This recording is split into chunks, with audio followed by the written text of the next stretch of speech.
भारती वर्मा आप लोगों के सामने एक बार फिर उपस्थित हूँ क्लास 7 का हिस्ट्री लेकर, जिसका एक भाग पहले हम आप लोगों को पहले भाग में पढ़ा चुके हैं और बाकी का आज इस भाग दूसरे में पढ़ाएंगे। इसके पहले आप लोगों ने जाना कि इतिहासकार किसे कहते हैं, विदेशी किसे कहते हैं। अब इसके आगे हम लोग पढ़ेंगे। दिया है इतिहासकार और उनके स्रोत। इतिहासकार किस युग का अध्ययन करते हैं और उनकी खोज की प्रकृति क्या है, इसे देखते हुए वे अलग अलग तरह के स्रोतों का सहारा लेते हैं। उदाहरण के लिए पिछले साल आपने गुप्त वंश के शासकों और हर्षवर्धन के बारे में पढ़ा, यानी कि क्लास 6 में आप लोगों ने किसके बारे में पढ़ा, गुप्त वंश के शासक और हर्षवर्धन के बारे में। इस पुस्तक में हम मोटे तौर पर 700 से 1750 ईस्वी तक लगभग 1000 वर्षों के बारे में पढ़ेंगे। इस काल के अध्ययन के लिए इतिहासकार जिन स्रोतों का प्रयोग करते हैं उनमें आपको बहुत सी बातें ऐसे मिलेंगी जो पिछले युग से वैसे ही चली आ रही हैं। इतिहासकार इस काल के बारे में सूचना इकट्ठी करने के लिए अभी भी सिक्कों, शिलालेखों, स्थापत्य यानी कि भवन निर्माण कला तथा लिखित सामग्री पर निर्भर करते हैं। जो इतिहासकार होते हैं किन चीज़ों पर आधारित होते हैं, सिक्कों पे, पहले जो सिक्के मिलते थे, जो शिलालेख होते थे, जो भवन निर्माण होते थे, उन सब पे क्या होते थे, वे निर्भर होते थे। पर कुछ बातें पहले से काफ़ी भिन्न हैं। पर क्या हो गई हैं, कुछ बातें पहले से काफ़ी भिन्न हो गई हैं, बदल चुकी हैं। इस युग में प्रामाणिक लिखित सामग्री की संख्या और विविधता आश्चर्यजनक रूप से बढ़ गई। इसके आगे इतिहासकार सूचनाओं के दूसरे प्रकार के स्रोतों का इस्तेमाल धीरे धीरे कम करने लगे।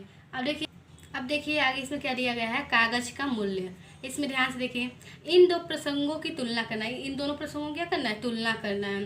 पहला दिया है 13वीं सदी के मध्य में एक विद्वान को एक पुस्तक की प्रतिलिपि की जरूरत पड़ी। उसके पास उतना कागज नहीं था, इसलिए उसने एक ऐसी पांडुलिपि को धो डाला जिसकी उसे ज़रूरत नहीं थी और उसके कागज को सुखाकर उसका इस्तेमाल कर लिया। दूसरा नंबर दिया है, एक सदी बाद अगर आप बाजार से कोई खाद्य पदार्थ खरीदते हो तो हो सकता है कि आपकी किस्मत अच्छी होती है और दुकानदार वह वस्तु कागज में लपेट कर दे देता है। तो क्वेश्चन है कि तो कागज कब अधिक महंगा था और कब आसानी से उपलब्ध था, 13वीं शताब्दी में या 14वीं शताब्दी में। इस हिसाब से क्या हुआ कि जो कागज है वो हमारे लिए 13वीं शताब्दी में बहुत ज़्यादा क्या था, कठिन था, महंगा था, जिसमें हम लोग को सही से प्राप्त नहीं हो पाता था। लेकिन कब ये 14वीं शताब्दी में ये हमें अच्छे से प्राप्त होने लगा और ये सस्ता हो गया था। इस समय के दौरान कागज क्रमशः सस्ता होता गया और बड़े पैमाने पर भी उपलब्ध होने लगा। लोग धर्म ग्रंथ, शासकों के वृत्तांत में क्या होता है, कहानियाँ, यानी कि जो किसी भी स्थान से जो कहीं बाहर से इंसान आए होते हैं या उनके बारे में जो अनुभव होता है उसको लिखना ही क्या होता है, वृत्तांत होता है। संतों के लेखन तथा उपदेश, अर्जियाँ यानी कि जो शिकायतें होती हैं, अदालतों के दस्तावेज, हिसाब तथा करों के खाते आदि लिखने में इसका उपयोग करने लगे। धनी व्यक्ति, शासक जन मठ तथा मंदिर पांडुलिपियाँ एकत्रित किया था। जो धनी व्यक्ति होते थे, जो राजा होते थे, जो राजाओं के लोग होते थे, जो मठ तथा मंदिर, जो शासक यानी कि जो राजाओं के लोग होते थे, मठ तथा मंदिर पांडुलिपियाँ एकत्रित किया करते थे। इन पांडुलिपियों को पुस्तकालयों तथा अभिलेखागारों में रखा जाता था। अब देखिए अभिलेखागार क्या होता है, ऐसा स्थान जहां दस्तावेजों और पांडुलिपियों को संग्रहित किया जाता है, यानी कि इकट्ठा करके रखा जाता है। आज सभी राष्ट्रीय और राज्य सरकारों के अभिलेखागार होते हैं जहां वे अपने तमाम पुराने सरकारी अभिलेख और लेन देन के ब्यौरों का रिकॉर्ड रखते हैं। इन पांडुलिपियों तथा दस्तावेजों से इतिहासकारों को बहुत सारी विस्तृत जानकारी मिलती है। जो ये पहले की पांडुलिपियाँ मिली हैं, इनसे क्या होती है, इतिहासकारों को बहुत सारी जानकारियाँ मिलती हैं, मगर साथ ही इनका उपयोग कठिन है। उन तीनों छापेखाने तो थे नहीं, इसलिए लिपिक या नकल निवीस हाथ से ही पांडुलिपियों की प्रतिकृति बनाते थे। अब देखिए यहाँ पर लिपि का आया है। लिपि किसे कहते हैं, जो कार्यालय होता था उसमें पत्र और उनकी जो प्रतिलिपियों को लिखते थे उन्हें लिपिक या नकल नवीस कहते हैं। और प्रतिकृति जब किसी भी चीज़ को हम देखकर उसकी नकल करते हैं, उसको नकल के द्वारा लिखते हैं तो उसे क्या कहते हैं, प्रतिकृति कहते हैं। अगर आपने कभी किसी मित्र के गृह काल की नकल उतारी है तो आप जानते होंगे कि यह काम आसान नहीं है। कभी कभी आपको अपने मित्र की लिखावट समझ में नहीं आती होगी और आपको मजबूर होकर अंदाज ही लगाना पड़ता होगा कि क्या लिखा गया है। अब इधर देखिए क्या दिया, चित्र एक दिया गया है। यह एक लघु चित्र की प्रतिकृति है जिसमें एक लिपिक किसी पांडुलिपि की नकल कर रहा है। जो एक लिपि है और किसकी नकल कर रहा है, एक पांडुलिपि की। इस चित्र का आकार सिर्फ 10.5 सेंटीमीटर और 7.1 सेंटीमीटर है।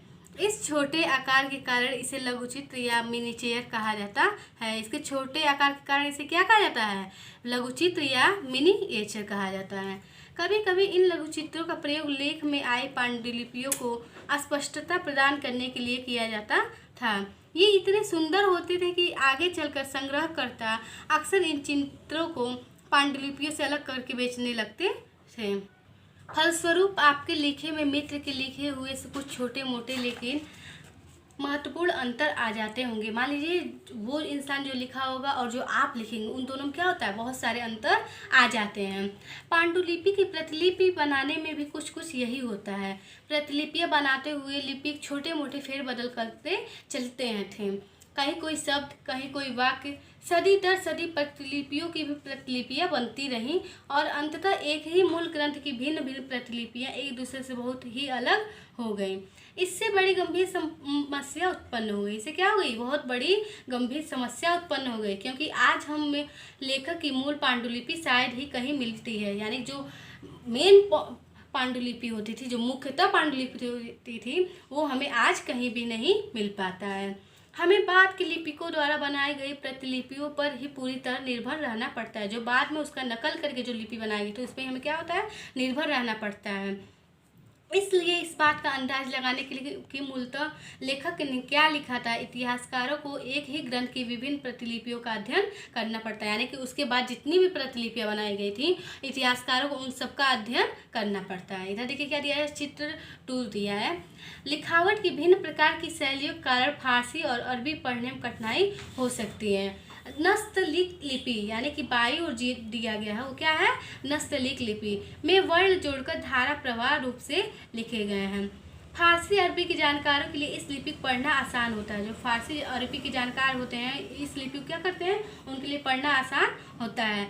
सिवक्स लिपि जो दाईं ओर है, अधिक सघन, संक्षिप्त और कठिन है। ये क्या है, अधिक सघन है, संक्षिप्त और कठिन है, जिसको पढ़ने में क्या होती है, बहुत ज़्यादा कठिनाई आती है। कई बार लेखक स्वयं भी समय समय पर अपने मूल वृत्तांत में संशोधन करते रहते थे। यानी कि जो खुद किसी के अनुभव के बारे में लिखते थे उसके बारे में क्या करते थे, संशोधन करते रहते थे। 14वीं शताब्दी के इतिहासकार जियाउद्दीन बर्नी ने अपना वृत्तांत पहली बार 1356 में और दूसरी बार इसके 2 वर्ष बाद लिखा था।